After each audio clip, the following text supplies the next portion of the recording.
तो ये ऐतिहासिक क्षण जब प्रधानमंत्री नरेंद्र मोदी को सर्वोच्च नागरिक सम्मान से सम्मानित किया गया त्रिनिदाद और टोबैगो के, और यकीनन भारत की वैश्विक छवि और कूटनीतिक गहराई इस समय एक साथ त्रिनिदाद और टोबैगो की धरती पर नजर आ रही है। पीएम मोदी को देश का सर्वोच्च नागरिक सम्मान मिलना, order of the Republic of Trinidad Tobago, ये यात्रा सचमुच इस बात की गवाह है। इस यात्रा के मायने सिर्फ दोनों देशों के लिए नहीं बल्कि दुनिया को एक स्पष्ट संदेश देने की बात कर रहे हैं कि भारत अब केवल साझेदार नहीं बल्कि वैश्विक नेता बन चुका है।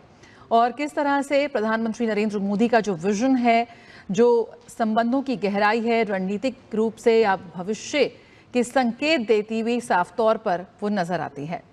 बिल्कुल, ये यात्रा बेहद महत्वपूर्ण है, ये दृश्य बेहद महत्वपूर्ण है। और प्रधानमंत्री नरेंद्र मोदी की, जिसको तमाम लोग इसको एक्ट वेस्ट पॉलिसी के तहत देख रहे हैं, और प्रधानमंत्री नरेंद्र मोदी को मिलने वाला इस तरह का ये 25वां सम्मान है और पहले विदेशी नेता हैं जिनको त्रिनिदाद और टोबैगो ने अपने इस सर्वोच्च नागरिक सम्मान से सम्मानित किया है। पीएम मोदी ये सम्मान पाने वाले पहले विदेशी नेता हैं।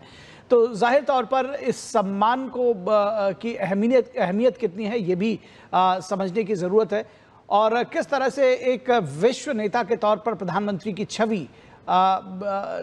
एक मजबूत विश्व नेता के तौर पर स्थापित हुई है, ये भी दर्शाता है। प्रधानमंत्री नरेंद्र मोदी ने इस अवसर पर साफ तौर पर कहा कि यह सम्मान दोनों देशों की गहन मित्रता का प्रतीक है और 140 करोड़ भारतीयों की ओर से साझा गौरव के रूप में मैं इसको स्वीकार करता हूं। और प्रधानमंत्री ने कहा कि 180 वर्ष पहले जो हमारे पूर्वज आए थे, उन्होंने इस दोस्ती की नींव रखी थी। भले ही वो खाली हाथ आए थे, लेकिन हमारी विरासत और संस्कृति को वो अपने साथ लेकर आए थे। और त्रिनिदाद और टोबैगो के निर्माण में ये साझा संस्कृति, विरासत और श्रम, मेधा, प्रतिभा जो लगाई है त्रिनिदाद और टोबैगो में भारतवंशियों ने, वो निश्चित तौर पर अभूतपूर्व है। और हम देख रहे हैं कि राष्ट्रपति और प्रधानमंत्री दोनों ही भारतवंशी हैं। तो ये भारतीयों के लिए भी गौरव की बात है कि आज से 180 वर्ष पहले जो उनके पूर्वज उस देश में खाली हाथ गए थे, उन्होंने अपनी श्रम से, शक्ति से, मेधा से, प्रतिभा से, क्षमता से वहाँ पर जो कुछ अर्जित किया है वो हम सबको गौरवान्वित करता है।